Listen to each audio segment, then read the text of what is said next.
Okay, I think we can begin now. It is 12:30. I think we can start now. Songaba, there you are.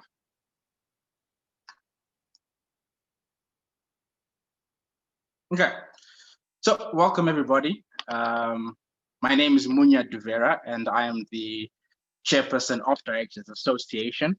And let me begin by saying Happy Women's Month to all our female director members and all the other women that are joining us on this session. Welcome to this 4-hour discussion. And 4-hour is a big talking point around the world.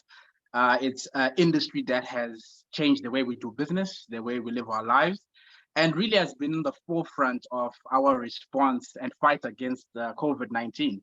I mean, it's not only facilitating such discussions online, it also has helped us to stay in communication with our family, friends, loved ones during this time of social distancing. But for me, the real talking point is around how it's at the forefront of fighting the pandemic. I remember a couple of months ago when the pandemic hit a worldwide status.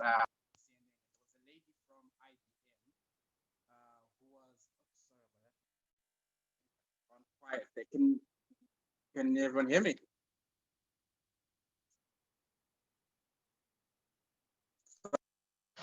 And essentially what she was saying, she was talking about how IBM had created a platform that allows for researchers, scientists, medical doctors, and all the other professionals, medical professionals, essentially to share information, research statistics around the coronavirus. Essentially what that meant was you had thousands and hundreds of thousands of people around the world who were essentially sharing information at the same time. And to me, that spoke of a couple of things. Number one, big data. Cloud computing, cloud storage, networking, big server, and all the other types of items that are components of 4IR. So for me, it said to me, what do I need as a director to know, understand for me to be able to be effective on the board? And that's really what we're trying to find out today from our two fantastic guest speakers who are experts in the field. And hopefully after today's session, they're going to give us a bit more clarity on what 4IR is and how we can utilize it in our businesses to make better decisions, to grow our businesses, etc. So let me introduce our two guest speakers before we get on to our discussion. We've got Songoba Vuba. She's the co-founder of and the managing director of Perpetuate, and she's the member of the South African Presidential Commission on 4IR. So there's a wealth of experience and knowledge and understanding right there. Songoba, how are you? I hope you're well.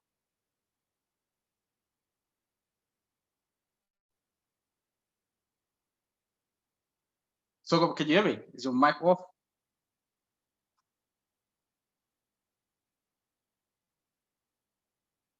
Okay, I think maybe we're going to try to get that back on.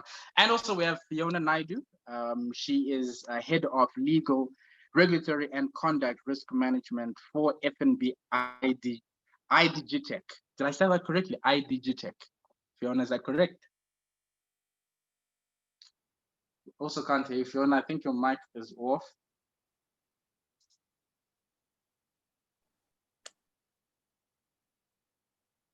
Okay, I think I'm back on now. So I think it just needed the host to unmute us. And hopefully Fiona's getting around that as well. Thanks, Munya. Really awesome to be with you guys today. Looking forward to the conversation. Fantastic. Sorry about that. It was off on our side. No worries. Fiona, you're off again. Yeah, Munya, you have to unmute us. It's saying the host doesn't permit us to unmute ourselves. Talk about power, hey?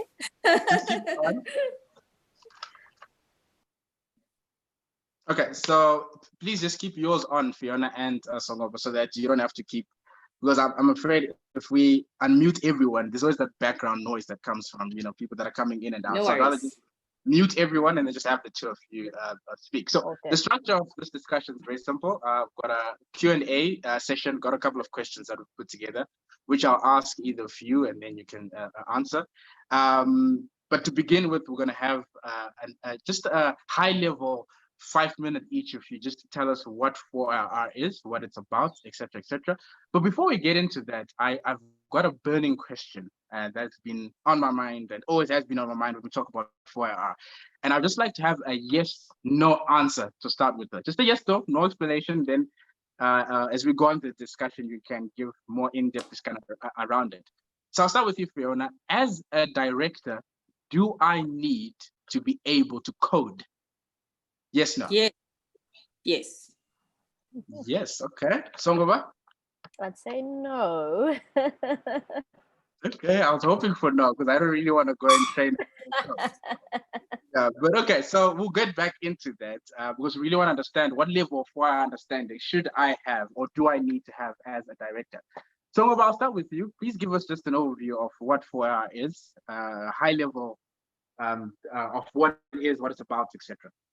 Yeah, sure. Thanks, Munya. I think for me, when it comes to this like whole defining 4IR thing, I think like 4IR is like this buzzword, and I think all of us are sick of hearing it. It's like a couple of years ago when people used to talk about innovation, and then that was the buzzword. And at the moment, it's like 4IR. So whenever having to define 4IR, my preference is very much to make sure that it makes sense to us as individuals before we start talking about it as, you know, businesses or as, you know, so directors or associations or whatever it may be. And I think it's always important to understand that these industrial revolutions, because really that's what we're talking about, is that they build on each other. So it's always important to understand we're in the fourth, what characterized and what changed in the first, second, and third, in order to make sure that we understand what it is about and what it's driving, and also kind of what it's built on effectively. So I always like to kind of use that and definitely position it as kind of individuals first. And if we talk about these four industrial revolutions, the first was predominantly driven by steam power. So steam trains and, you know, using steam and as a power source. The second revolution was effectively about electricity and being able to effectively, you know, automate or electrify certain aspects of our lives and our work. And the third revolution was about computing power, which allowed us another level of capabilities. And the fourth industrial revolution is about a blurring line between that which is digital, physical, and even that which is biological. And I'll break down each of these because I think it's important. If we think about, let's say we work in a textile industry and we create t-shirts. In the first industrial revolution, really what would have our lives looked like is that we would have all lived in the same city or town. Your family is very close to you. Where you work is a walk away from you. And effectively, you're doing a very manual job of kind of creating these t-shirts. And when steam power came along, which was the first industrial revolution, it allowed us to kind of travel a bit further than what we did through steam trains. It also allowed certain aspects of work to be powered by steam power. So instead of having to lift the heavy item, it was powered by a steam kind of lifter. When we moved to second industrial revolution, which was electricity, a lot of things changed. A lot of things started getting automated. We talk about automation as though it's a new thing in the fourth industrial revolution, and it's not. We started automating through electricity. Think about you at home making tea or coffee. You know, before the second industrial revolution of electricity, you were probably creating a fire to boil water in order to cook and have coffee and tea. And when the second industrial revolution came along, you have a kettle and can kind of electrify and automate certain aspects. Within a work setting, that's where we started to see assembly lines, and you had kind of electricity powering, you know, the lifting of elements or moving it from the one person to the next. But also what it meant with electricity is we started getting kind of commercial planes, and therefore we were traveling further away from home. We were able to work further away from home, but also we started moving further and further away from our families, right? And it started this globalization trend that we talk about effectively. In the third industrial revolution, and I always joke about this, that the third industrial revolution is an interesting one because it was about big mainframe computers within companies that was able to, and a mainframe computer would fill a room. So think about an office with a room that is just a computer, but somehow the processing power of that mainframe computer is less than an Excel spreadsheet that you have on your laptop today. So it wasn't great computing power. And in this third revolution, what started happening is we started seeing better computing power, advances in technology. We started seeing computing power, not just in our work environments, but at home. So if you think about the very first Apple computer that was now a personal computing device, started allowing you ways to automate things that you didn't enjoy doing. things that were manual. It started allowing you more capabilities at home. We started getting ADSL internet connection. Don't know who remembers that, with dial-up, right? And which would take a while to connect and would very quickly disconnect and you'd have to try it again. We started getting those things in our homes. We started being able to do things on our own personal computers, and we started being able to automate certain things at work as well. We also started working longer hours because we're now working day and night and kind of had more deliverables to deliver. The companies we worked for suddenly were selling not just to a little city or town, but they were selling to global supply chains. Therefore, we worked harder, needed to produce more outputs, and all of the rest followed. Companies like Facebook, like Google, called platform companies, were called effectively like the software revolution. And that's part of the third industrial revolution. And when you hear people talk about the digital economy, that is part of the third industrial revolution, where this computing power was growing and our capabilities were growing and all of those good things. And when we talk about the fourth industrial revolution, it's a real fundamental shift.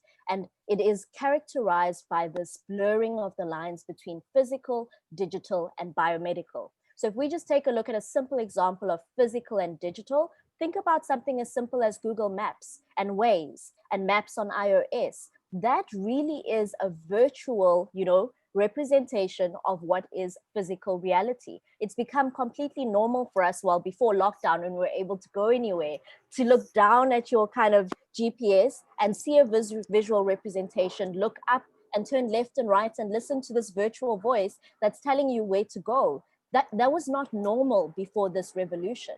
And I think the other piece, when we look at kind of that blurring of the digital versus physical, that's where these things like Google Maps is an example. What we're doing right now is exactly the same blurring of physical and digital. And if you take it to the next level, where you also blur biomedical, is effectively you've got people out there who have prosthetic limbs, which are smart prosthetic limbs. If you've had an amputation, people are literally getting prosthetics attached to them that start to communicate with the nerve endings on their limb, and actually their brain and brain waves are able to start controlling the hand as to whether the hand should open and close, right? You've got people playing around with DNA and actually basically building people in labs. You've got DNA experiments that are happening to prevent certain diseases as well. So that's what we mean about 4IR. It's this blurring of physical, and the digital as well as biomedical. And we see it in different ways. So oftentimes people talk about the technology. You'll say, what's 4IR? And people say, artificial intelligence. That's not true. The reality is that technology is a big kind of part of 4IR, but we need to be able to understand these industrial revolutions and its impact to us. And for 4IR, it's about that blurring of the lines. The technology is just how it's happening. The growth of technology is a big undercurrent for how quickly things are changing. Artificial intelligence, 3D printing, machine learning, all of those things are actually tools that are being used to blur these lines of what is real, what is physical, and what is biomedical. And therefore, if you don't understand 4IR as you, the individual, and start seeing its impact in your life, as a director, it's going to be very difficult to take it to the next level and understand its impact on business. And we can talk about that later. So that's kind of the intro I want to give, and just kind of defining what this revolution is about. Thanks, Munya. Fantastic. Thank you so much for explaining it that and simplifying it, because I think that's what's key. It's when it's spoken on the media and news, it seems to be this something else that is so technical, so difficult. So what we want to do is just to break it down to a level where, as a director, I'll be able to understand it and then apply it in decision making. So thank you so much for that, and we'll cover some of the points that you spoke of as we go along. Fiona, thanks, Munya. Yep, I'm ready. I think thanks everybody for having me. I think it's a real privilege to be here. Women in technology is actually one of my passions. So to be invited here just shy of Women's Day, to talk about something that's really important and the role that women can play in 4IR, that's really, it's really exciting to be here. So thanks for the opportunity. We have a short video that I want to share with you. I'm hoping it's going to work. That's fine. You can share screen. We've enabled it from our side, so you can just go ahead when you're ready. You say, okay. Yes. And it is Where is it?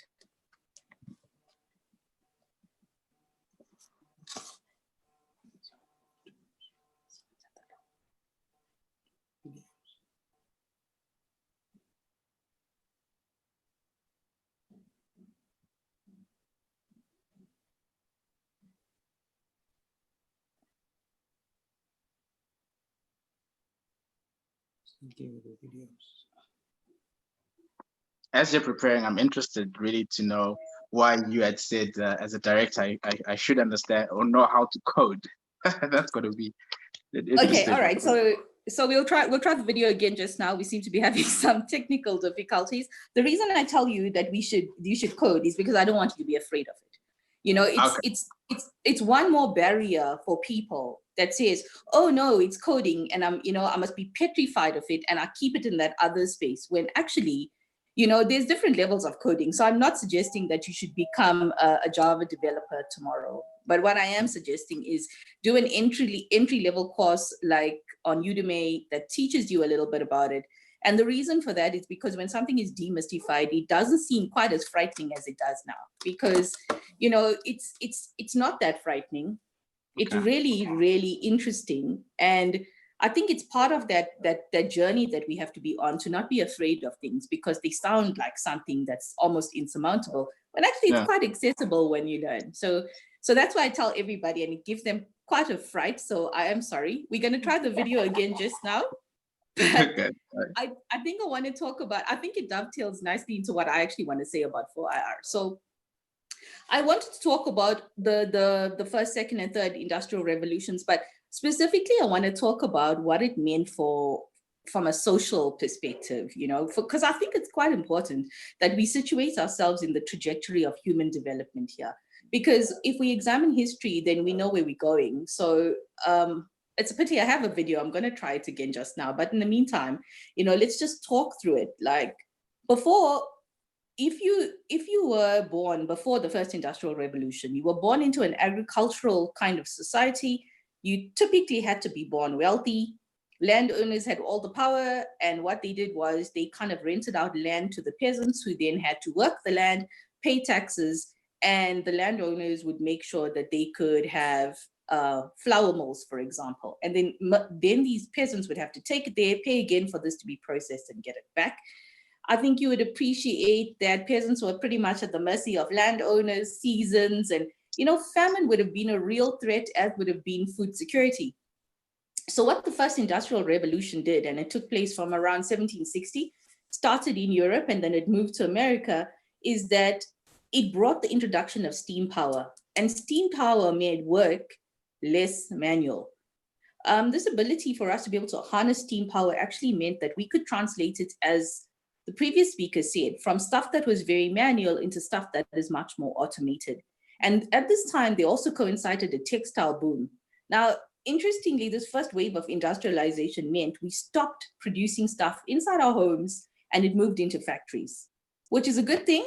And it's also a bad thing, as everybody under lockdown will tell you, that there is some problems to blurring the line between working from home and just being at home. It's very easy for that line to get blurred quite quickly. The other interesting thing was that if you were a peasant, and you were a woman, you worked in the fields, you had work, but you also had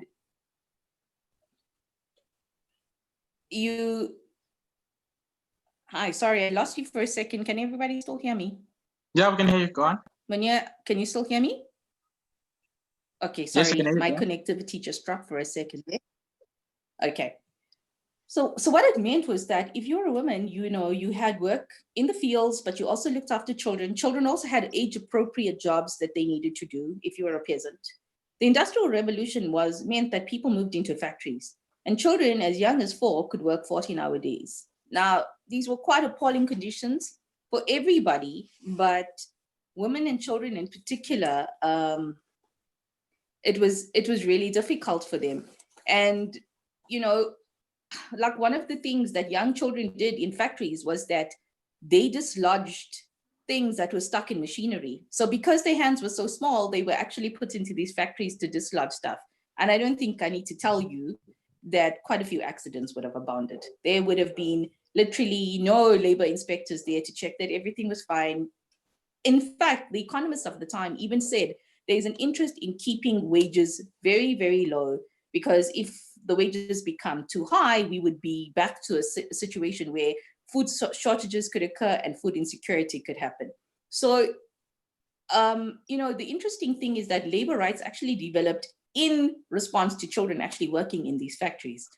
So, we move on a little bit, and the second industrial revolution came, and with it, it brought urbanization. Urbanization was actually quite a huge move, because it wasn't just a move from manual to automation, it was also a move from rural to urbanization. And the reason this was possible is, again, as the previous speaker said, it meant that we weren't at the mercy of sunlight. We actually had electricity, which meant we could, as she said, work longer hours because the lights could stay on for longer. So 14, 15-hour days were actually very possible in an electrified environment. Now, in America at the time, and bear in mind, these industrial revolutions really started in Europe and America, and that's quite key to remember, especially as we talk about it later, is that there was a huge pay gap for people in America. So an American man would earn the most amount of money, an immigrant man would earn the second most amount of money, women earned a third of what an American man would earn, and obviously children earned the least amount. So this rapid urbanization also meant that more people could come to urban areas. There was the supply of cheap labor, which means if you died, you were actually readily replaceable. There are statistics that talk about how many thousands of people died, and it's something like 35,000 could actually die at any time. So, and that's probably the documented stuff, which means that we probably have incidents where there was just no protection. At the same time, more and more people were kind of moving into these environments. Now, the very key part of this industrial revolution is that there was a standardization of parts. And again, that's quite key, because it meant you didn't have to replace your entire gun. You could actually replace portions of it, because factories were making parts and not just the whole thing, and it was being assembled later. So, the third industrial revolution is really dating back from about the 50s at its inception. It really started getting going in 1969. And I guess for most of us that are attending this, the 1990s is more or less when we started becoming fully aware of what a computer meant. Like, it became pervasive for people to have computing in their homes. Dial-up modems were possible. They were slow, but you could still have them. However, what we did not have was a huge preponderance of information that was available at that time. It was only really starting. So by the time we really start getting going into the fourth industrial revolution, I think the important thing to understand is that all these other revolutions have led us to where we are now. But the fourth industrial revolution, whereas the first one talked about a move from manual to automation, and the second one talked about a move from rural to urbanization, currently we are talking about a move where there is almost a seamless change that is happening between human biological processes. We are basically saying that there is a term called artificial intelligence, and intelligence has been seen as the purview of humanity. And now machinery is being able to take over some of those things. And again, as the previous speaker alluded to, we're almost starting to see that machinery can start talking to the human body, and the human brain can start talking to this mechanism. There's also this very pervasive spreading of knowledge, which is happening at the blink of an eye. And that's also something very important to note from the first industrial revolution, which is that the first industrial revolution allowed for mass education, and is actually the start of education for us. Whereas now, at the click of a button, an incident can happen, and we can all see it within minutes of it. Shootings that happen in Australia, the president of America says something, and we can all see it in real time. And that is one of the key things about the fourth industrial revolution, which is that things are becoming much more real time than they used to be. And that slow pace of change is problematic for us. However, as much as things have changed, disturbingly, sometimes things stay the same. And I think for me, this is the part that's really important for me. And that is that as much as things have changed, it's disturbing what is actually staying the same. So I said that industrialization actually started in America. Despite that, this gender pay gap actually remains in America. So in 2017, they did a study around women, around nursing and what gender pay gap looks in nursing, bearing in mind that nursing is traditionally a female career choice, and that even now it's 91% female. And what they found is that even in careers which are 91% female, women actually get paid less than men. On average, the disparity is between $4,000 and $7,000. So I guess this is where, we need to talk about, something quite important. William Gibson, who's a novelist, he famously said, the future is here. It's just not being evenly distributed. And the last thing that I want to tell you about is that the gender pay gap in Silicon Valley, which is basically where the heart of technology happens in America, shows a 16% disparity between what women earn and what men earn. So yeah, that for me is where I think it's key for the fourth industrial revolution, is that women cannot afford to be excluded from this process. I think if there's something I want to make clear is that we as women of color in particular, we've actually always been part of these industrial revolutions. A lot of people are under the impression that women didn't do work before a certain point. And what we actually know is that they've actually always actively been involved.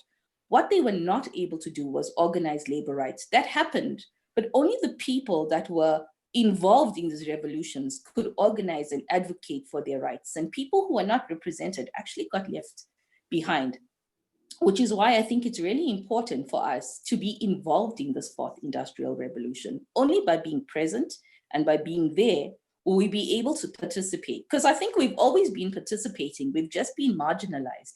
And we need to become more aggressive in how we participate so that we have better bargaining power.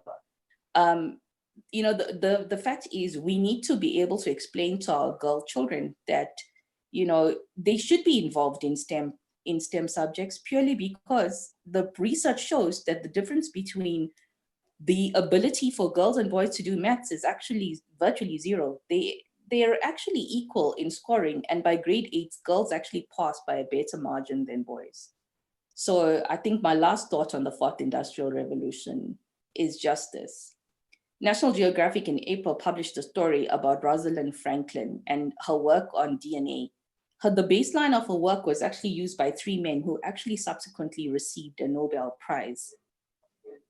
And unfortunately, she wasn't eligible because she passed away, and the Nobel Prize doesn't actually get awarded posthumously. But it sparked an interest in women who've been washed out of history, and I'd just like to encourage everybody that's here to go and read and see how many women have been washed out of innovations and been replaced with men. And that is why we should actually participate in the fourth IR. Thank you so much, Fiona.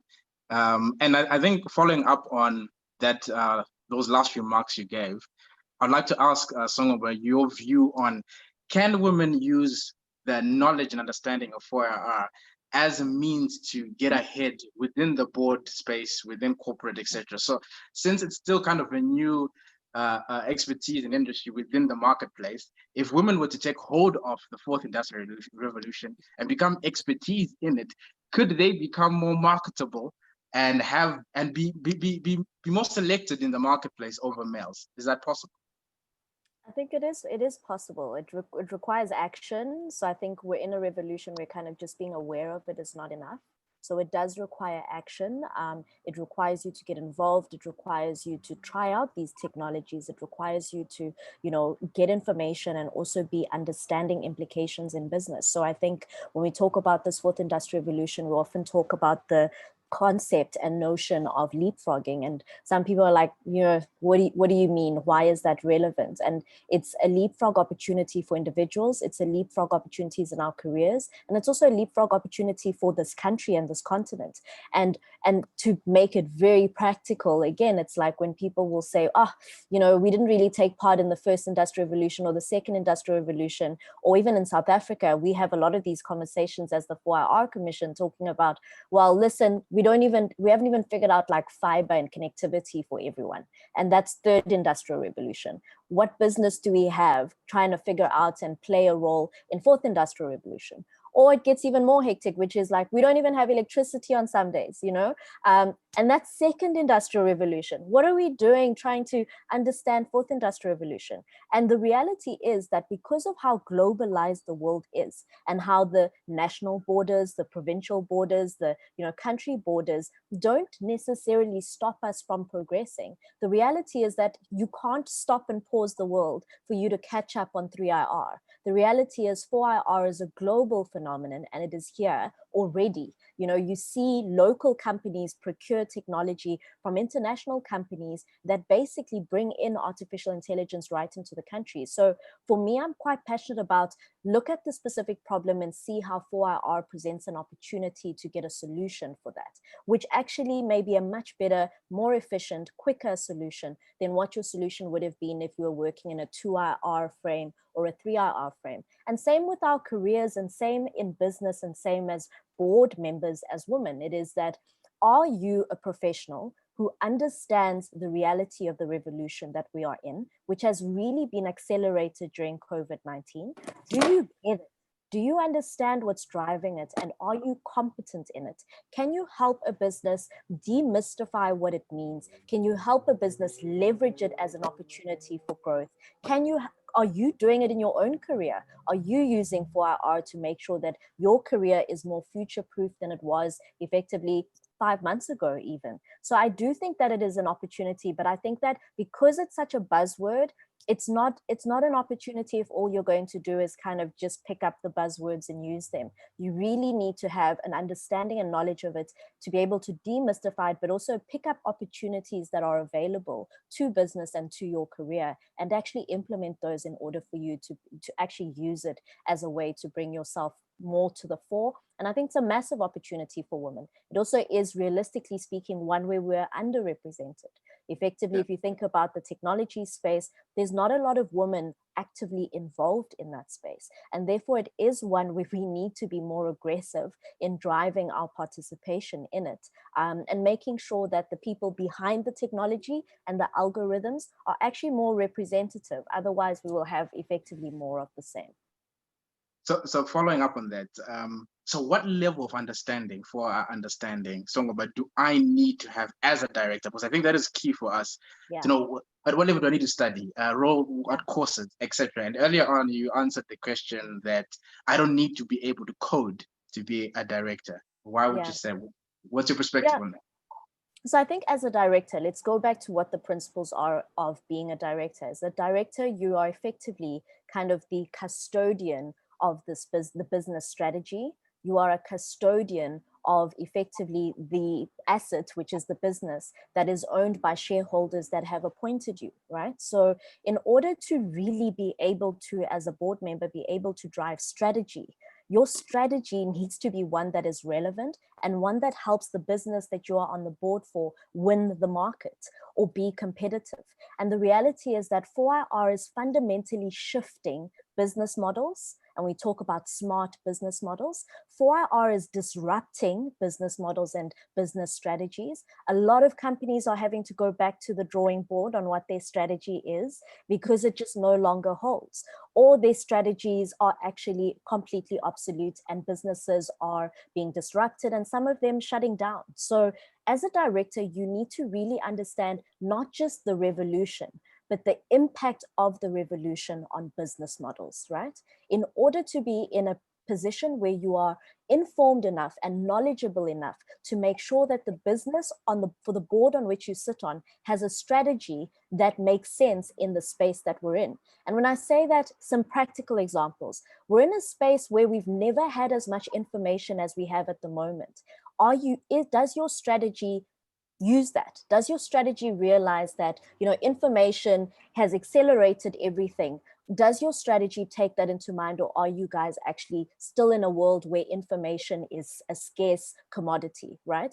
Another thing about the era that we're in is that because everything is so easily accessible, such as information, a lot of things are being demonetized. So previously, you could, have a business strategy that we are the only people who have this type of data in like financial services, and now that data is actually available for free. So what are you going to do about it? What is the place where you add value? The other thing as a director to realize is that disruption is normal. It is the new normal. The other reality is that a 5-year plan for a business is actually no longer sufficient. Think about how much the world has changed in the past 5 years.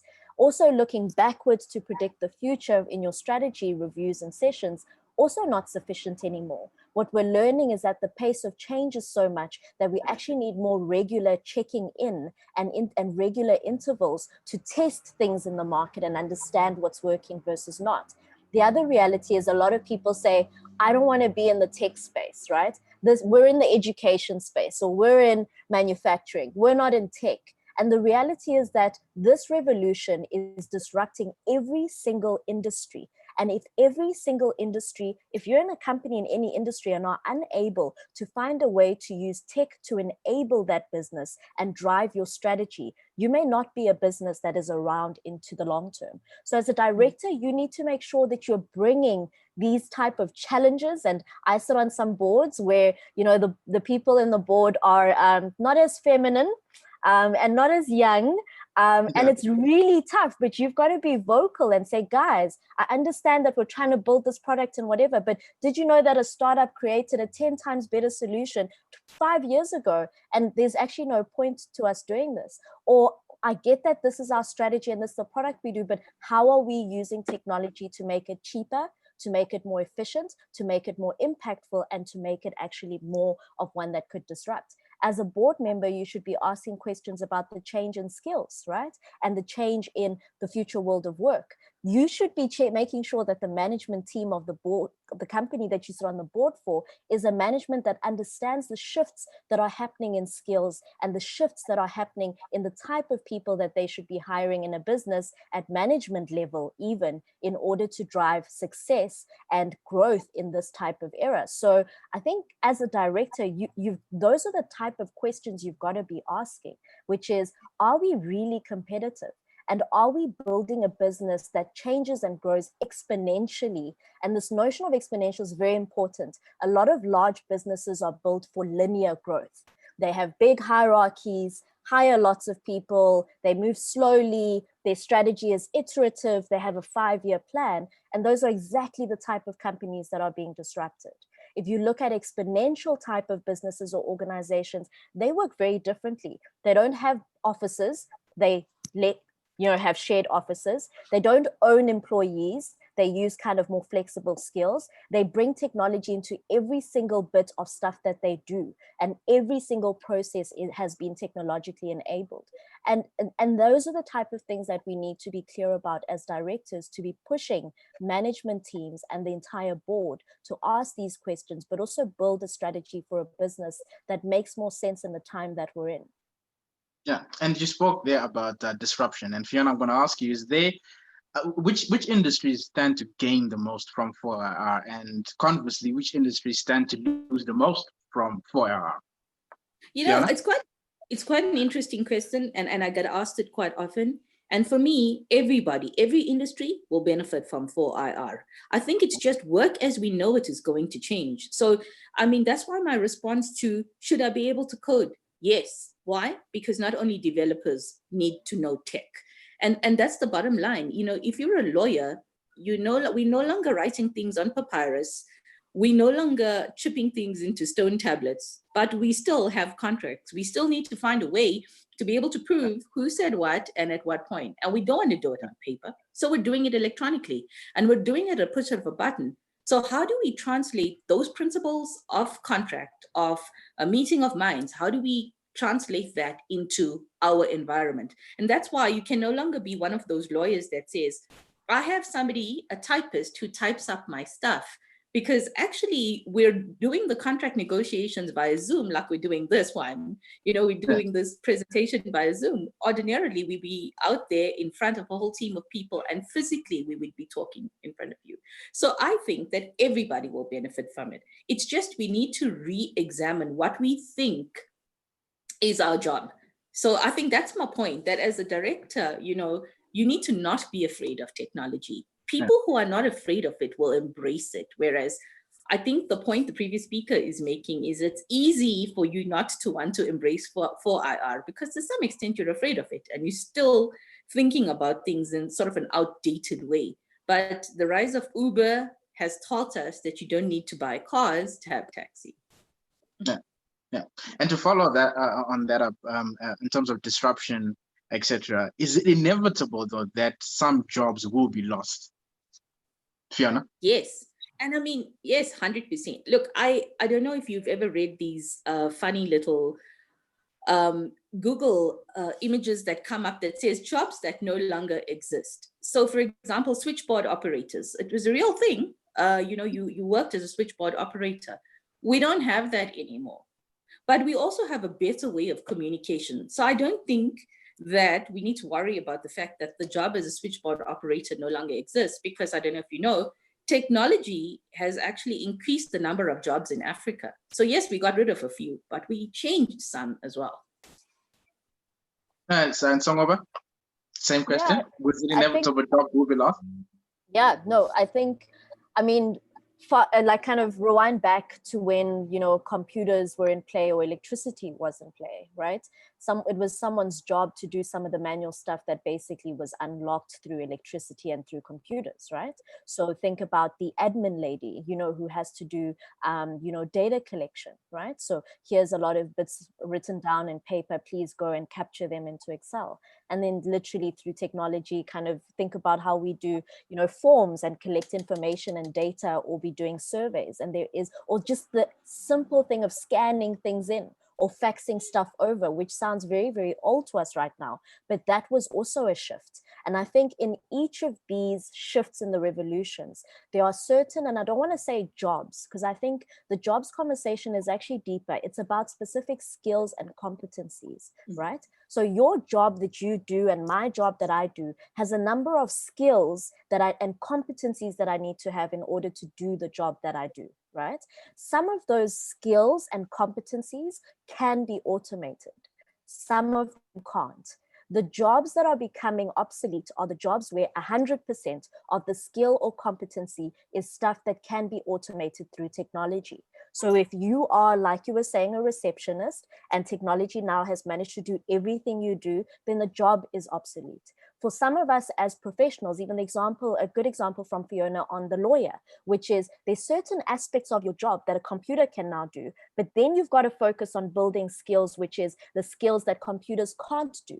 Computers don't necessarily do negotiation very well. They don't do people management very well. They don't do EQ very well. And if you don't have those skills as a lawyer, you've got some serious problems, right? So I think and unfortunately on this continent and in South Africa, the issue and the risk that we face is that majority of the jobs that people in this country are in and occupy are in the bottom end, which is the jobs that can be fully or almost fully disrupted. And even though 4R presents an opportunity, it presents an opportunity if we manage to create more jobs than jobs we lose or jobs that become irrelevant. And that's really the balance that we're trying to reach, but it comes from being really proactive. It doesn't happen on its own. And there's lots of conversations around the world about upskilling, about reskilling, in order to make sure that these new jobs that didn't exist years ago are jobs that are actually more prevalent, that more people have the skill capability to do. But for a lot of us who are kind of lucky enough to be, professionals, middle managers, what we will probably experience is that a portion or a percentage of our job is being able to be done by computers. And therefore certain skills that computers can't do become even more heavily weighted in the job that you do. And you've got to make sure that you're developing those more human skills. I always laugh about that because when you study in university, it's kind of, are you a science grad or are you in the arts and BA area? And actually the world we're in is a merger of left brain, right brain. If you only are the scientist, engineer, you have a problem. And if you're only actually in the arts, ironically, right brain people are actually thriving right now because computers can't do creativity. They can't, assess people. They don't do sociology, right? And literally currently you've got to be a person who's able to balance both in order to be effective at this time. You've got to understand technology because you've got to be able to use it as a tool, but you've actually got to be more human in order to be doing skills that computers don't do. And jobs will be lost and jobs will be created. Some jobs will shift in their focus rather than just be lost as an entirety. So following up on that, will South Africa fall behind in its 4IR adoption because of this attempt of holding on to certain jobs? Government does not want to really restructure Eskom and all these other entities, because one of the key things is that a lot of jobs will be lost. So what does that say now, or the impact that has on South Africa in 4IR going forward? In South Africa, to be honest, and this was echoed, we actually had a conversation yesterday where the commission was handing over the report and key recommendations to the president. And one of the main recommendations is around fundamentally rethinking our human capacity strategy and what type of skills we have in this country. The reality is our skills and what skills we have in this country will make or break whether South Africa is able to be effective and be successful and globally competitive in a 4IR reality. So when you ask that, it's something vital, right? And even within government, there's a push for an e-government. Even when you talk about kind of, Eskom, listen, even Eskom is now forcing the matter and needing to have more independent power producers and actually start creating legislation that opens up to solar and renewable energy, because the reality is solar power and energy is not only renewable, but it's actually linked back to technology. The quality of the solar panels is linked back to technology. Technology and advancements are allowing us to store energy longer than what we've been able to do from renewable sources. And as that improves and actually gets cheaper and cheaper while the quality gets better and better, it disrupts the model of coal-powered energy. And government is needing to adjust to that. And I think the skills piece, I cannot stress it enough. If South Africa is not able to move towards more skills that are aligned to the requirement of skills, not just in the future, but now already, we definitely have a problem. When we talk about unemployment in this country, we have tons of vacancies from private sector entities that can't find the skills that they're looking for, while we have tons of people who are unemployed. It's a skills mismatch.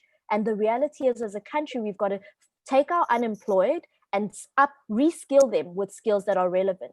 Those that are currently in employment, we've got to upskill them to have more of the skills that are relevant if we don't want to continue seeing this uptick in unemployment and the continued uptick in retrenchments and people's roles becoming obsolete. No, thank you for that. Fiona, I want to just move and start talking about Fintech, financial technology.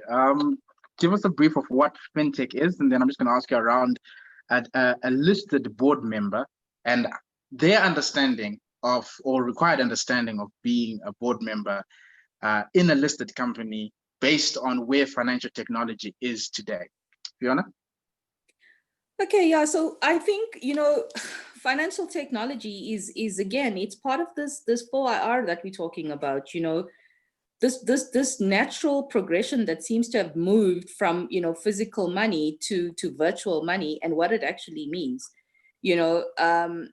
so it's fintech is purely exactly what it sounds like: finance meeting technology. And this is, I think this is exactly why, for me, it's so key for people who are directors not to be afraid of that second component, that technology component, because all it's doing is redefining the way in which we actually interact with money. There was a point when we were very much a cash flush society, and then we had exchange regulations come in, and now we have things like Bitcoin. And Bitcoin's quite interesting. It's quite a disruptor. And again, those are the sorts of things, I think, if you had to be aware of what's happening in fintech, it would be, what is the disruptive portion of that space? Because there's quite a lot of challenge to traditional banking environments, and some banks are responding well to it, or some let's call them traditional financial areas are responding well to it, and other people are resistant to it. I think the thing to be able to understand is that there's always going to be a need for us to pay for goods and services. It's the mechanism that which is happening that's actually changing. We're not physically changing gold or physical cash and coins anymore. It's happening in a virtual environment. And that's the thing to be able to understand. It's to understand what are the advantages and how does automation and how does change benefits us. I think that's, and also what I want to say is not all challenge is bad. Some challenges that it actually presents us with is good for us because it actually forces us to think of better ways to do it. Yeah. And where would you rate South Africa's fintech adoption based on other countries? Has South Africa got a robust infrastructure that allows us to really play a big part in fintech? It's quite an interesting question that you're asking. South Africans do not lack access to technology in the form of mobile phones. Certainly that is true. In fact, South Africans have been very, very good at about being able to make sure that phones have become pervasive. So actually when mobile phones first came about, it was actually South Africans that came up with prepaid models.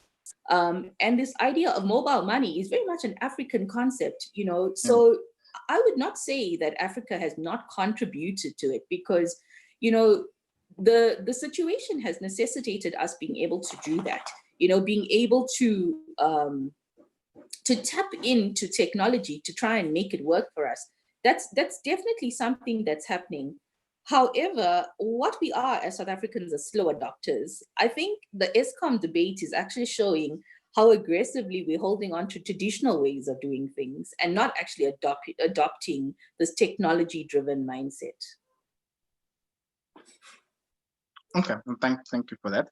So I want to move on and discuss some business models and possible pushbacks from certain industries that have really become a global big businesses and have seen are coming into the fold and really starting to take market share from their original businesses. So for an example, I think you might have heard in the news how in Australia, they had passed or had started passing a law that would require Facebook and Google to start paying for news that they put on their platforms, and my question though would be, are we starting to get some sort of pushback from companies that no longer or are saying this tech and this 4R has gone a bit too far, that it's now eating into our profits and our revenue, and we need to do something about it? Fiona, I'll start with you, then I'll bring in Song over. So first of all, I think I want to say, if there's one thing the introductions have actually shown, it's that there's always been a tension between the parties that are part of an industrial revolution. There will always be pushback, and I think that is also good. It's healthy. Industrialization meant that a workforce could be employed, and it meant a rise of a middle class. It also meant that we aggressively started bargaining for rights as a labor movement. So I think this pushback is healthy. For too long, in my opinion, Facebook has kind of been allowed to do what it needed to. First, it was new. Then it's like it's not in a regulated space. Then we saw the rise of false news and false information, fake news, as Donald Trump likes to espouse. But if we look at that and then we look at the tensions that are coming, as you say, Australia is now saying that they need to regulate it. This tension between both sides of saying, listen, you must pay versus no, we like to be free because this is what it is actually healthy. Because I don't think that the answer is either one way or the other. The answer is somewhere in between. So the natural tension is normal, and we'll see it play itself out. And then as we get this pushback, obviously both sides will aggressively argue for their side. Where we probably land in the middle is probably the healthiest place to be. Okay. Songova? Yeah, I would definitely agree with Fiona. That dance to figure out where we end up in the middle is necessary, because if we don't have that pushback, that back and forth conversation, we run the risk of this revolution basically increasing and accelerating the inequality that we already have. So just think about it.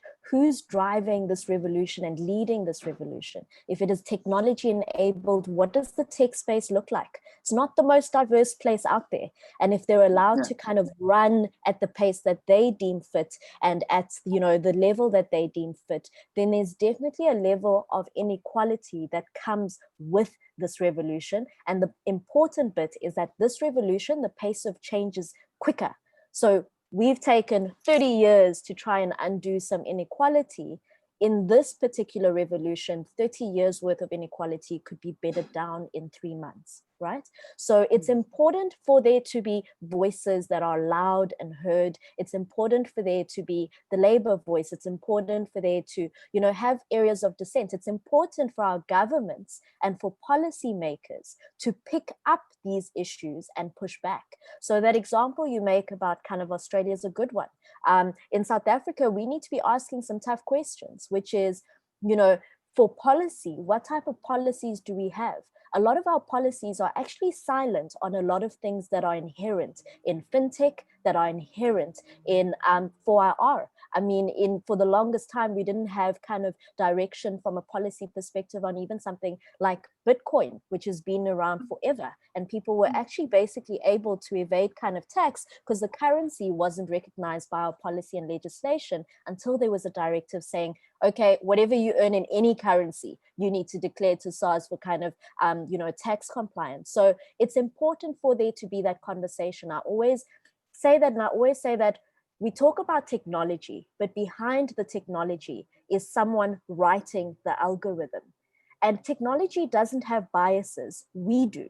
So what you find is if the people writing the algorithms are not a diverse grouping, they write their biases into the algorithms, which then start to pervade our lives and control certain things that we do, can't do, can do, and have preference for without us even realizing it. So it's important for us to be embracing technology, but also become part of the creators of this technology, lest we want to kind of be left to be victims of whatever's been decided by people who are in this space. So when you talk about kind of like this whole disruption, I saw one of the comments talk about government and like, you know, why aren't we moving and, you know, what's going to happen? The reality is that oftentimes in these shifts, our governments catch up. You know, when we talk about big business and we say big business moves slowly, think about the size of government compared to one single big business.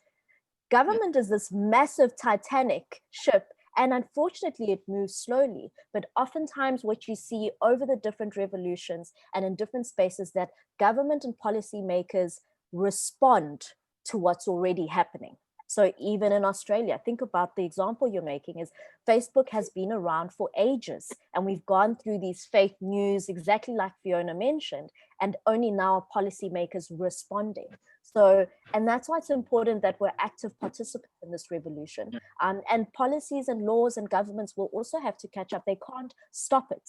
You know, there's this thing of, no, we'll stop it. Imagine when you try to stop the rollout of electricity, who won that battle? Who won the battle of stopping the rollout of computers?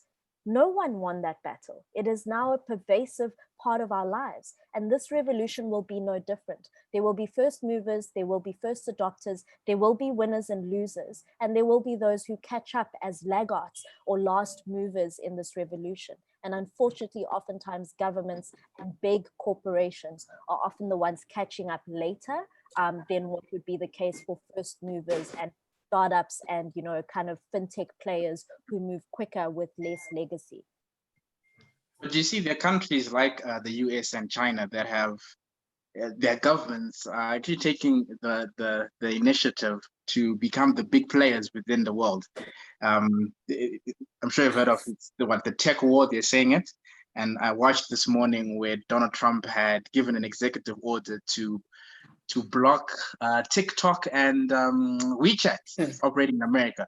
What is that all about? Why such a rush to be the dominant force in technology in the world? What benefits does that give either US or China? So the reality is the first mover makes most of the wins, right? Wins not just from money and profit, but wins from dictating the standards and the guidelines going forward. And the ones who aren't the first movers and winners oftentimes enter a playground that has been decided by someone else. The rules of the game have been put in place by someone else, you know? So when we talk about this tech war, and it's a really good question, Munya, because the company blocks that Donald Trump has moved to do, it's like kind of block Huawei in any kind of Chinese type of electronics or, you know, software from America. And similarly, so on the China side, China moving to side with BRICS as an entity. And some of the things where we've seen South Africa speak very vocally against America and side with China. One of the main pieces that underlies this is that race to be first. It is that race to determine how things will be done and make benefit, money or otherwise, money, power, and otherwise as a result. One of the main battles you see actually underlying the China and America battle is 5G.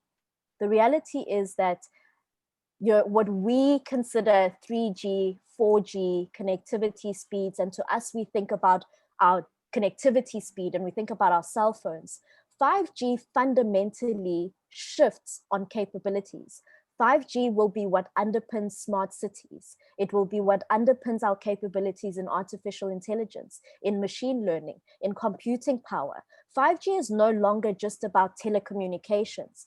5G is going to become the enabler for every single industry, right? So even think about tourism, and you think about suddenly a lot of tourism companies are going into digital tourism. Their capabilities will need to be enabled by 5G. So a lot of the conversation you see is actually more of a first mover advantage for 5G, knowing that it will enable every single other industry.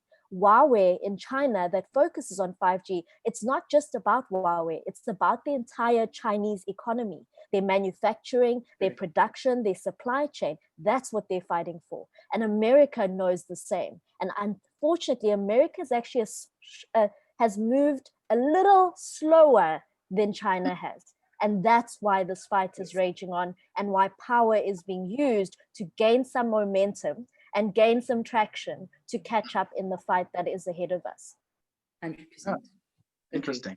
I've learned something. Now when I watch the news and I hear Donald Trump talking about China and 5G, I know where he's coming from. I just thought it was just being Donald Trump, as he always is. Okay, so I'm going to have one more question to Fiona, and then we can open up to the floor for questions. So Fiona, the fear of where does it come from? A lot of people are scared of it. A lot of people are scared of what it brings. Cloning, flying robots, artificial intelligence. We watch it in the news. We see it happening. Is that a reality, or is this Hollywood? Hollywood has just gone too much in our minds that we're thinking that this is actually something that could happen. Okay, so again, it's quite interesting, but just to dovetail on what is being said about this 5G war, a lot of what happens in 4IR is based on interoperability. So remember, what does it mean if a Huawei phone can't use the Google Play Store? It means that if you have a Huawei phone in South Africa, you can't go onto the Google Play Store and download an app because it wouldn't be compatible. What does that mean for you? It means I can't go on Google, and it means my ability to access information is actually reduced. Somebody is deciding for me which device can actually log into this platform. And it's based not on something as meaningful as Donald Trump is trying to position it. He's trying to say that he's protecting American interests, but not in the way people think. What he's trying to do is protect economic interest to the exclusion of all others, which is difficult, and it's quite an aggressive stance. So the question then is, should we be afraid, and is it going too far? I think you should be afraid of the people who want to control the flow of information. It's always good to hear competing voices. It's always good to hear from more than one person. The thing that frightens me is not an AI robot that's going to kill Sarah Connor.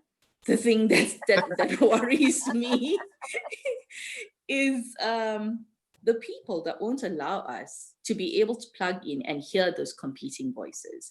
I think the point we're trying to make is history has managed to erase the contribution of women purely because the people who were in power could dictate who they recognized and consequently could marginalize all the rest of us. So, it was a fact that if you're American, you got more money than an immigrant man doing the same thing and a woman doing the same thing. What has information allowed us to do? It's allowed us to hear those stories. It's allowed us to say, oh, that's terrible, that's wrong, we must put it right. So the control of information is actually what worries me. Actually throttling the spread of information is what worries me. So people are afraid of technology and they're afraid of being spied on. And to some extent, I suppose nefarious purposes could perhaps occur. However, the largest danger that is presented to us is really, in my opinion, not for IR per se. It's the nefarious purposes that certain people will put it to. And that's what we need to worry about. Oh, thank you for that. So for audience members that are joined on to us, I'm going to unmute here all of us so that we can then ask the questions. Please just raise your hand and then I'll be able to.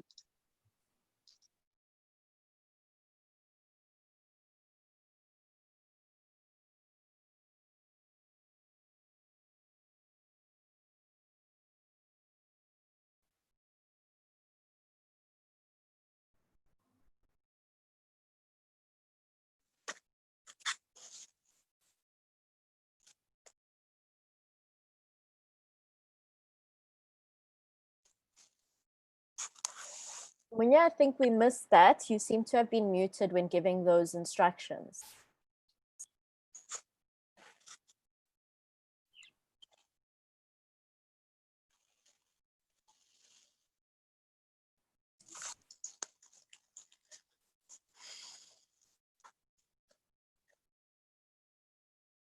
You're still on mute on my side.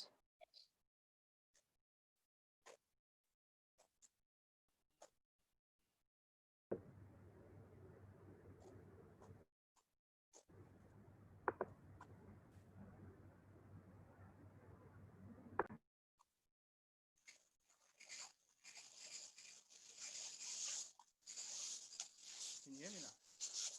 I think you're back now, Munya.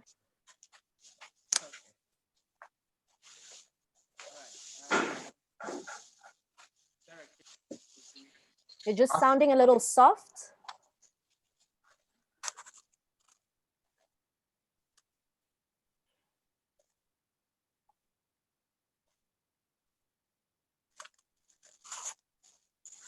Okay, Sarah, I don't think we can hear you. I think we'll come back to you some next. Anyone else with a question? Sarah will come back to you as soon as maybe. No, Munya, I'm here. It's just that I couldn't hear you. Okay, go ahead. Yeah, thank you, Munya. Just good day to all the ladies. I just want to say firstly to Solnoba and Fiona, wow. You know, what a pleasure it would be to listen to you in Parliament.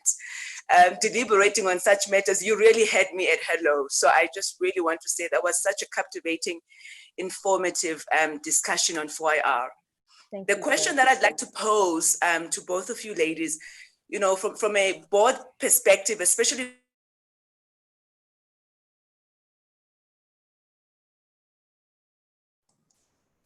Can you hear me now? Now I can hear you, Sarah. Okay, don't tell me you didn't hear me with all the rah I just did. No, we heard everything till you started saying from a board perspective. So okay, we heard great. the rah. Okay, thank you. So I just want to know, you know, when you were talking about skills and that mismatch of skills, you know, you know, I just want to hear your thoughts on how one would engage in the area of transformation in ensuring that the investments that we are making going forward, whether it's in youth or it's in women, is really in helping them and in skilling them such that they then have the kind of skills that will be required even in the future. Thanks, that I will. Awesome. Can we jump right in, Munya? Okay. All right, cool. Sarah, good question. Because I think the reality is that 4IR is an opportunity for us to right some of the inequalities that we have in place. So when you talk about kind of different strategies around women, around youth, around people of color, the reality is that when we do, as I was talking about upskilling, reskilling, and, you know, skilling for the first time of people in order for them to be relevant, we actually, if we want to drive that equality agenda, need to skew those programs accordingly. So simple example, we have a massive youth unemployment problem in this country. We should be doing interventions that focus on young people, not to skill them the way that we've skilled other people, but to skill them for now and for the future. We should be running those as skilling projects. And the other big thing about skills is it's not the old like setup where it takes you 3 years to get a degree. The era we're in, stuff I learned last year is slightly out of date, let alone stuff from 3 years ago, which is completely out of date. So when we talk about like reskilling and skilling and upskilling, a lot of people think we're talking about a 1-year program. Actually, people are able to do a short course for a week, for a month, and actually gain specific skills that they can implement tomorrow for jobs, right? So I think as we try run the skills process and skills interventions, we need to be aware of our own existing inherent inequality and make sure that our interventions speak to youth, speak to women, speak to our broader transformation agenda, and therefore start creating opportunities. Not to say that the rest of the system stands still. The rest of the system also keeps moving, but you want to make sure that those that have been left out of the system have an ability to compete and an ability to be future ready and even current ready and relevant. Because if we don't do that implicitly, then all we're going to do is further embed deeper inequalities than those that currently exist. Fiona, you want to add on that? Yeah, so I think for me, the big thing is, and Sarah, thank you for your kind words first before I carry on. I think the important thing for me is that, you know, I have a 12-year-old son, and a few years ago, he started grade 1. And when we got there, the principal who addressed us said, "Welcome to the first day of matric." And I think for me, that is the part that is key. We need to start changing our mind shifts early for children. You know, we are raising our children in, you know, with old ideas of stuff, of how it works and how stuff works. And you'd be amazed at what quick adopters children are of technology. So what I would like us to be doing is, as parents, as teachers, we need to be understanding that we need to start gearing our children from the time they start grade 1, or even maybe even before, around what kind of work they could be doing, and not thinking that there should be this gender disparity in work. For as long as we start encouraging girl children, and this is something that's quite a passion of mine, girl children need to be encouraged to get into these STEM subjects early. Because honestly, if we start the discussions when they are in high school, or a time when they start to move into tertiary education, actually we've lost the valuable opportunity. It really needs to be a shift we make, where we started at a very young age, get them used to technology so that they'll be empowered by the time they get to a later stage. Thank you so much, Fiona. Trudy, you've got a question. Thank you. Thank you, ladies. I completely concur with Sarah, and I think your presentations and your responses have been completely on point and key. As one of probably a few lawyers in the room, I agree with you as well about the impact of the fourth industrial revolution on law. And funnily enough, I did a presentation on that, and one of the ways in which it impacts, for example, blockchain and the Internet of Things, global supply chains, is with regards to contracts and how you sign these contracts using technology. My question for you is, I agree, the fourth industrial revolution is evolving exponentially, and it's disrupting every single industry that we have. But in order for government to respond, because there's increased pressure on government to respond and to respond quickly, and that means it has to be agile. There has to be agile governance in order for our government particularly to respond in an appropriate manner in order to adapt to the fourth industrial revolution across sectors. And I don't think we have agile governance at all. And I think that's one of the things that's going to make us lag behind. What's your view on agile governance, and how do we move our government towards that, when I think that's part of 4IR for us, is moving our government towards the concept of agile governance first and foremost? Yeah, so I think you can start with that, with your experience on sitting on the Presidential Commission on 4IR. Thanks, Trudy. Thank you for your kind words, and thanks for a tough question. It's actually an easy question if this wasn't on YouTube and it was just us girls. But so I think, do we have an agile government? No. Do we have an e-government that is technology enabled, that gets this and is on the cutting edge of 4IR? No. right? Very simple for us all to see and for us all to say. How do we get that to happen? My short answer is heavy lifting, right?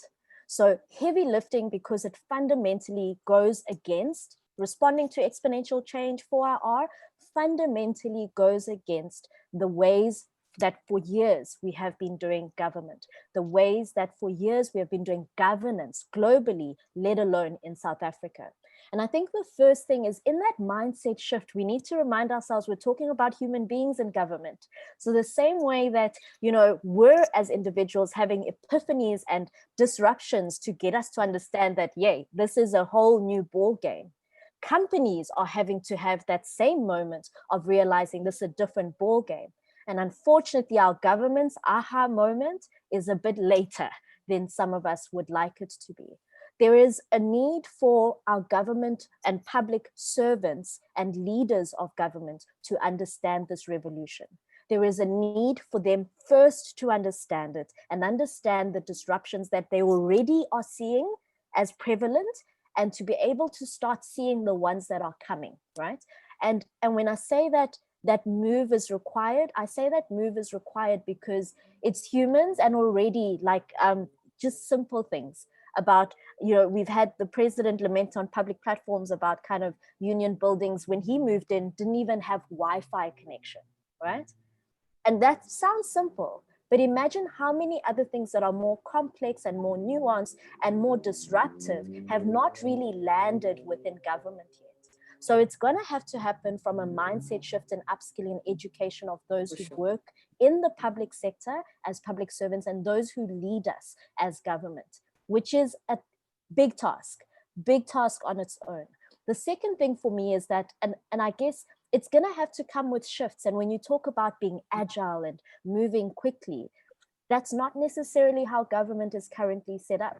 You see it now in COVID. And I think despite COVID being a terrible pandemic from the lives that we've lost, it has actually pushed government to do things in ways that they never have been pushed to do things.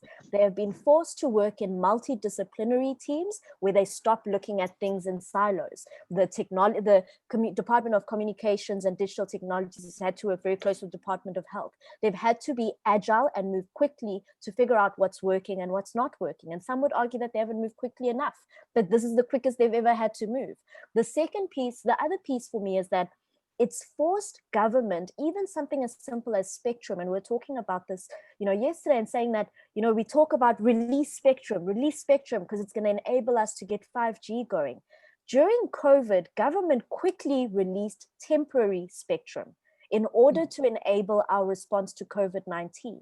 That temporary release of spectrum gave government a taste of what's possible from that level of connectivity. And now kind of the conversation is actually spectrum needs to be released yesterday on a permanent basis. So I think we're all going through this transition of understanding what this revolution means. Some of us are moving through those transitions quicker than others. And within our government, it's a big ship and it moves slowly.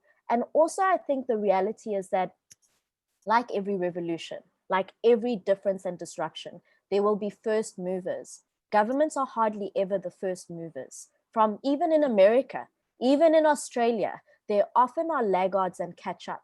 And then they actually are lobbied and pushed by private sector, small business, labor, or whoever it may be, who have moved quicker than government and start applying that pressure to actually, you are not creating an enabling environment for us to do what we need to do, right? And the other thing with our government, which I think is going to be important, is in a world of 4IR and abundance and collaboration, this notion that government must do all things alone as government is actually going to become null and void. Number one, because there's more things than they can do. Number two, because things change so quickly that they can't do it themselves. Number three, because the world is no longer siloed, but it is interrelated, multidisciplinary, and requires solutions that work for private sector, public sector, labor, academia and small business and civil society. So I think that for me, those are the three things that government needs to be aware of and start moving towards. They've started to dabble in it now. I mean, think about even the budget that we had. We come up with a one-year budget during COVID. We've had to scrap the one-year budget and come up with a short-term interim budget that takes us to the next 3 months and the next 3 months and the next 3 months. And not just budgets, but every element of how government works is going to need to start becoming more agile. But that only happens when the individuals who are in government and in public service start to understand the shifts that are happening around them and how it then impacts what they do as a government entity. Thank you so much, Sangova. I think you answered that question at length. So I'll let Fiona answer the next question. That is going to come from Tlami. Tlami, yeah, you can answer. You can ask a question, sorry. Good afternoon, ladies. Thank you so much for this opportunity. I've learned so much on this topic of 4IR. I just have a question. As an emerging market, what low-hanging fruit are we missing as a country? Because it seems like, you know, everyone is so overwhelmed and is already jumping the gun. But what low-hanging fruit are we missing that we can capitalize on and it can benefit us as a society, as an economy, that it's right in front of our eyes, but we're just missing it constantly? Thank you. Yes, Fiona. Hi, thank you, Tlami. It's quite an interesting question. And I think it's been alluded to. The thing that we are missing is that we have not yet adopted technology that is already available. And when you say as a country, you know, to just to refer to the question that was prior, the question prior was, you know, we don't have an agile government. The most obvious thing is that, yes, our government is not agile, but that is by no manner or means, you know, something unique to the South African situation. For too long, the legal profession has almost wanted to dictate the technology. It's really the other way around. We need a paradigm shift that says technology must dictate almost the way things happen. So COVID has actually been a disruptor. I think somebody asked the question earlier, what are disruptors? COVID has been a disruptor to almost everything throughout the world. And that low-hanging fruit that it has actually given us, that it has given rise to, and that Sangova alluded to, is that government, public sector, and private sector partnerships have actually become more seamlessly entrenched. Now, we've talked about it for years, that there should be cohesion between government and the private sector, but they've always said that they are at odds with each other and they haven't necessarily been aligned in what they want. Well, I think what COVID has shown is that there's definitely things we are aligned about. There's definitely things that we all want. We all wanted to stay alive. We all wanted to keep that infection rate down, and we all wanted some semblance of us to be able to have some degree of freedom and health while protecting our families. So what we proved is that when these different areas, you know, start collaborating with each other, things can actually move quite a bit quicker than it used to be, and they need not be these artificial barriers to entry. So if we have this sort of synergy that happens much more often, what will happen is that technology will become much more available to the masses. It will become things that people can avail of, and that will make things simpler for everybody. So that's the low-hanging fruit, more synergy between government and the private sector to free up what is available, maybe to a more elite level of people now, and make it more widely available. Thank you so much for that. Dube, you had your hand up earlier. Do you still want to ask the question? Thanks so much, Munya. I actually realized I don't really have a question, but I just wanted to make a comment. You know, one of the key takeouts that I've picked up from the conversation from both of the ladies, I think that the idea that we personally, and I suppose at an individual level, for us as directors, us as human beings, however we're participating in civil society, there's actually, we need to start with an acceptance or an appreciation for personal disruption. And I say that because the idea that a revolution is at play can be frightening to somebody who says, but I don't want anything to change in my world. The idea that technology, you know, could potentially put my job at risk, would be frightening unless, of course, I was mindful to the idea that I could do something differently. Maybe I could change my title. Maybe I could acquire a new title, lose an aspect of my old title. And I think a lot of us, of the lawyers that are on the call, are kind of reflecting on this to say that our discipline particularly has had to struggle with it. For some of us, you know, the idea of not being called a legal advisor could have been detrimental at a point in time. But there are new roles for us, regulatory risk managers, legal risk managers, which make use of the skills that we've acquired in school, but are also allowing us to apply ourselves in creative spaces as it relates to product design, etc., which from the looks of things are possibly more meaningful for the future going forward. So I think that was just my key takeout, is that for ourselves as individuals, as female directors, this idea of personal disruption, and I think the openness to the changes is possibly what's going to hold us in good stead for the future. And then just to thank the ladies for the presentations. I think it's been a valuable conversation. Fantastic, thank you so much. So I think we're going to take one more question, and then we'll have closing statements from our two guest speakers. Does anyone else have a question? Just raise your hand and I'll pick you out of the list here. Anyone? Question, comment? One of the two.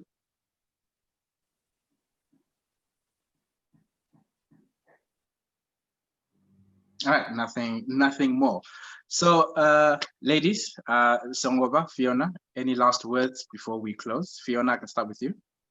Okay, Munia, I think I've talked enough. I'm even tired of listening to myself, but I just want to say thank you so much to everybody. It's actually been quite a privilege to be here. Thank you for the opportunity. Thank you to the co-speaker that I had. I thought she was really insightful and it was really good to listen to her. And thank you for the opportunity. Thank you so much.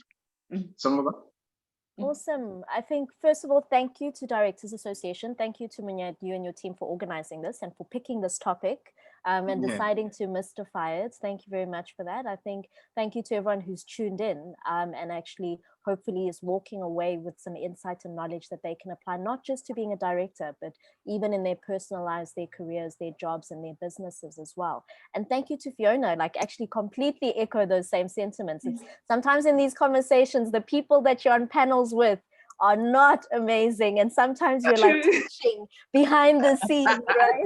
And this has been amazing because it's like another woman who is a powerhouse on this topic and knows her stuff and is able to share insights and knowledge. It has been an absolute pleasure, Fiona, and I'm pretty sure it's not the last time I'm going to be in touch with you. So I think that's what I'd say. And I think and I just say to effectively all of us that we need to actually realize that the revolution we're dealing with is a fundamental shift in us as humans, let alone a fundamental shift in business, in government, in careers. It fundamentally impacts everything.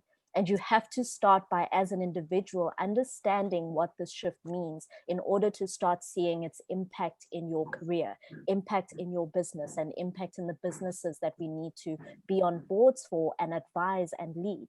And I really hope that women take this as really just a starting point where you continue to immerse yourself. Go learn how to code, go try out different apps, go check out and read up about technology, go check out interesting new business models, go investigate businesses that are being disrupted. Start asking the tough questions in your board meetings and board sessions when you're advising businesses on their strategies. No one is an expert on this thing yet. Everyone is learning. We're just on different points in the learning process. And the sooner you get started, the better, because the rate at which things change means that right now and today is the simplest that this revolution will ever be to understand. Tomorrow it will be more complex. Next year it will be more complex. So it really is just get involved and act on the knowledge that you acquire as of today. Thank you so much for those great words. Fiona, thank you so much. Songoba, thank you for so much. I definitely think we shall do this again very soon. There's still so much to discuss, so much we can unpack, and we could discuss this the entire day. But I appreciate your time. Our guest speakers appreciate giving your time to speak to us. Oh, and by the way, Songoba is a member of Directors Association. She's been part of us since last year. So I think that shows the caliber of women that we have in our ranks who are really intelligent, really competent, really Madam Chairs, essentially. Yeah. So Thank you so much, Songoba, for doing this. And Fiona, I really appreciate that. To our audience, to our members, thank you. We're going to have 2 more events in August that are going to be fantastic. Next week, we're going to have a speaker. We're going to have Faith Kanyile. She's a board member of the JSE, and she is a board member of, what is it? A whole lot of, I'm forgetting the council, but we'll send communication into your emails. Please look out for that. Please join us next week. And we'll have another session at the end of August. Again, you will get information around that. Please do join us in these free sessions that we have for our members. Thank you so much. Enjoy your weekend. Enjoy your Women's Day on Sunday and your holiday on Monday. Holiday on Monday. It's a long weekend. Thank you very much. Thank you, everybody. Thank Take care, you. guys. Goodbye. Bye-bye. Bye. Goodbye. Thank you. Bye. Bye-bye.